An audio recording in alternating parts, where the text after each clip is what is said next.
Assalamualaikum dan salam sejahtera, bersama saya Muhammad Dihya Sahlan dalam Berita Pagi Sabah edisi Isnin 7 Februari 2022. Rakyat negeri ini diminta terus patuh prosedur operasi standard SOP yang ditetapkan kerajaan. Ketua Menteri Datuk Seri Panglima Haji Jinor berkata pematuhan SOP amat penting berikutan peningkatan semula kes jangkitan COVID-19 di negeri ini yang mencecah lebih 1,000 kes. Harapan kita ialah supaya rakyat kita patuh dengan SOP yang telah diperkenalkan oleh kerajaan.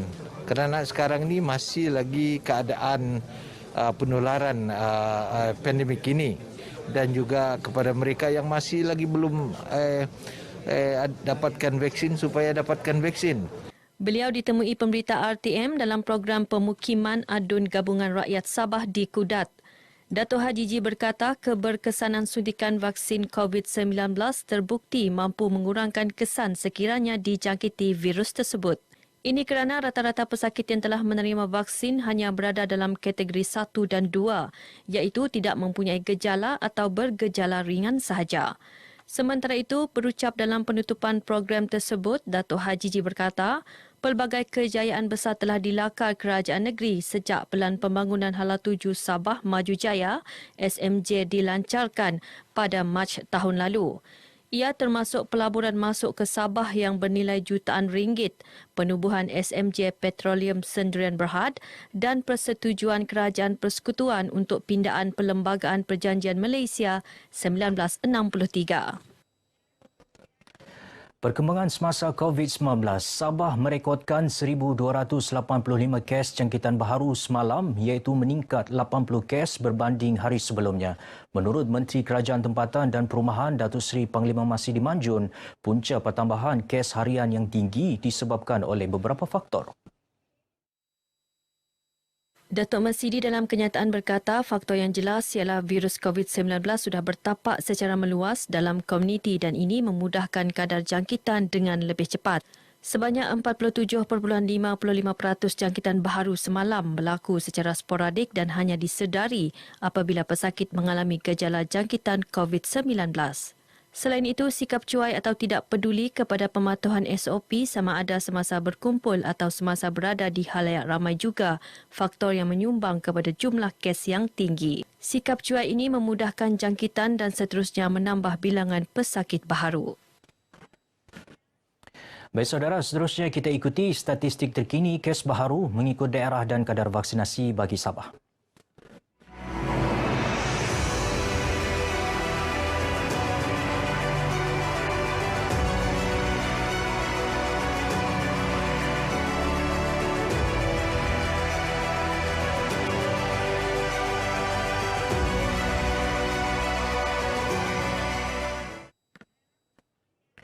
Jumlah kapasiti katil di Pusat Kuarantin dan Rawatan COVID-19 berisiko rendah PKRC Dewan Kompleks Sukan Sandakan akan ditambah ke tahap maksimum 200 katil sekiranya kes di daerah itu terus meningkat. Ketika ini terdapat 100 katil dan seramai 55 pesakit ditempatkan di PKRC tersebut sejak dibuka pada 3 Februari. Pengarah Hospital Duchess of Kent HDOK Sandakan Dr. Francis Paul berkata, penambahan katil itu bagi menampung kemasukan pesakit berikutan penggunaan katil wad di HDOK telah mencapai kira-kira 85%. Selain kapasiti katil di wad tambahan di Dewan Rafflesia, Institut Latihan Kementerian Kesihatan ILKKM telah penuh.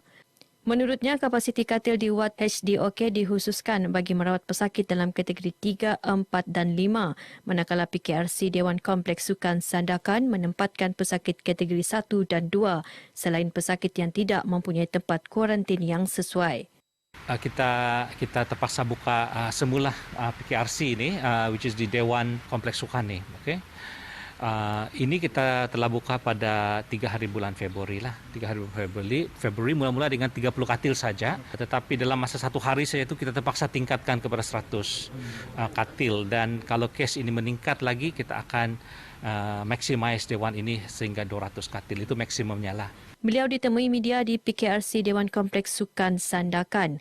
Dr. Francis berkata sekiranya berlaku lonjakan kes positif, PKRC Asrama Kompleks Sukan Sandakan dengan kapasiti 150 katil akan diaktifkan semula. Setakat ini terdapat 211 jumlah keseluruhan katil di HDOK, Dewan Rafflesia ILKKM dan PKRC Dewan Kompleks Sukan Sandakan.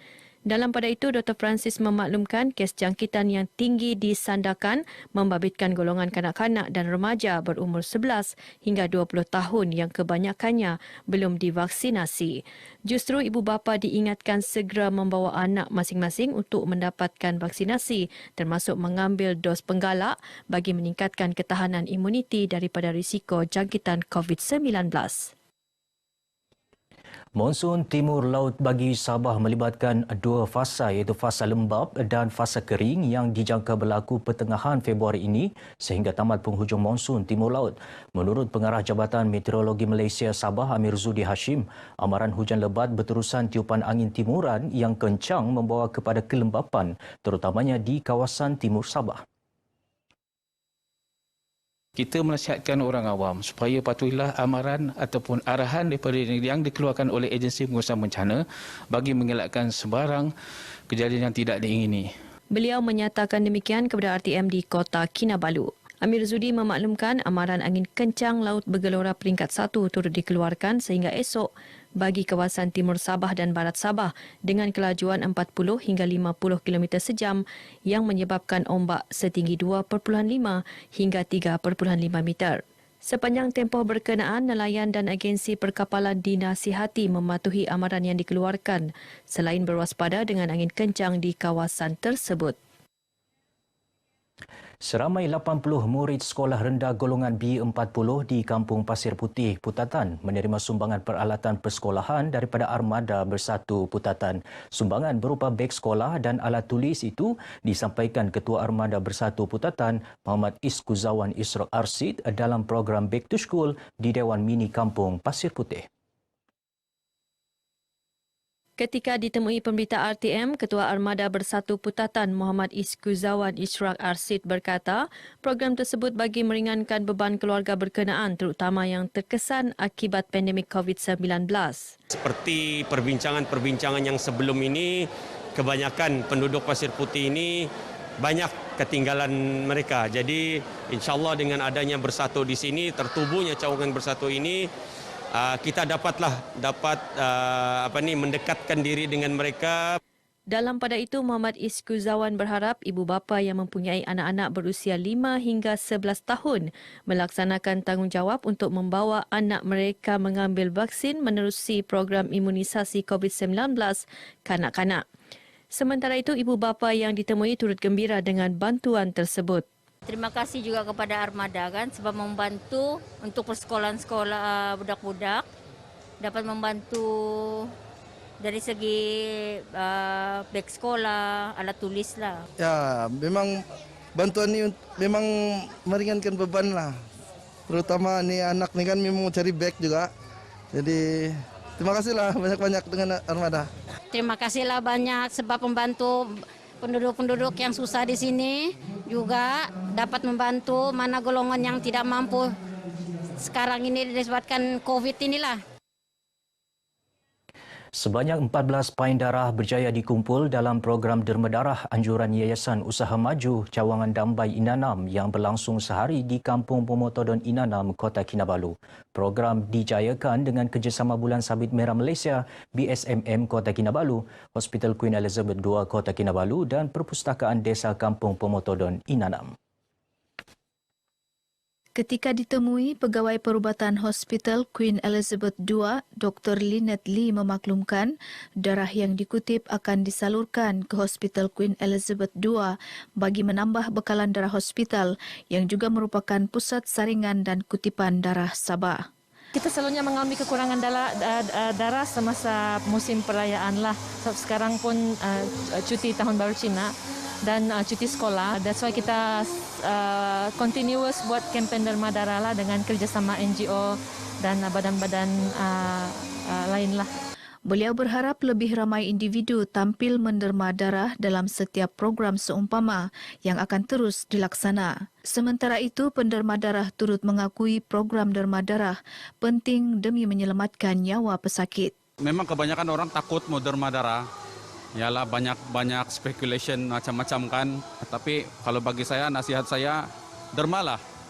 Sebab ini satu beg darah kita tuh boleh kasih selamat 3 nyawa tuh. Ini kali ke-7 sudah saya derma. Ini untuk kebaikannya lah. Yang lagi satu dapat bantu yang kurang darah lah. Kalau kita menderma nih, darah ini bagus juga untuk kesehatan. Habis dorong bilang kalau kita tidak menderma, nakalanut satu darahnya dalam bah. Jadi bagus lah kena tukar-tukar. Perlawanan persahabatan antara pasukan Sabah FC bawah 21 tahun dengan pasukan skuad projek FAM MSN yang berlangsung di Stadium Pinampang merupakan platform terbaik menguji kekuatan pasukan masing-masing. Presiden FAM merangkap pengurus pasukan skuad projek FAM MSN Muhammad Johari Muhammad Ayub berkata, perlawanan ini juga bertujuan mencungkil bakat pemain muda untuk bersaing di peringkat kebangsaan dan antarabangsa. Maklumat kita adalah untuk pendedahan. So kita bukan mengambil apa ini, kita nak mendedahkan seberapa banyak boleh yang dasar kita dalam grup, dasar kita. Beliau menyatakan demikian ketika ditemui RTM di Penampang. Sementara itu, pengarah Sabah FC Datuk Jelani Hamdan menegaskan walaupun pasukan Sabah FC bawah 21 tewas, beliau yakin barisan pemain telah memperoleh pengalaman berharga menerusi perlawanan berkenaan. Kita akan buat siri perlawanan persahabatan sama ada di peringkat tempatan di negeri Sabah ataupun di luar nanti untuk bagi pendedahan kepada mereka. Dalam perlawanan ini, pasukan projek FAM MSN menewaskan pasukan Sabah FC bawah 21 tahun 3-1. Baik saudara, sekian dahulu berita pagi Sabah. Terus patuhi SOP bagi mengekang penularan COVID-19. Lindung diri, lindung semua. Saya Muhammad Dihya Sahlan. Assalamualaikum dan salam hormat.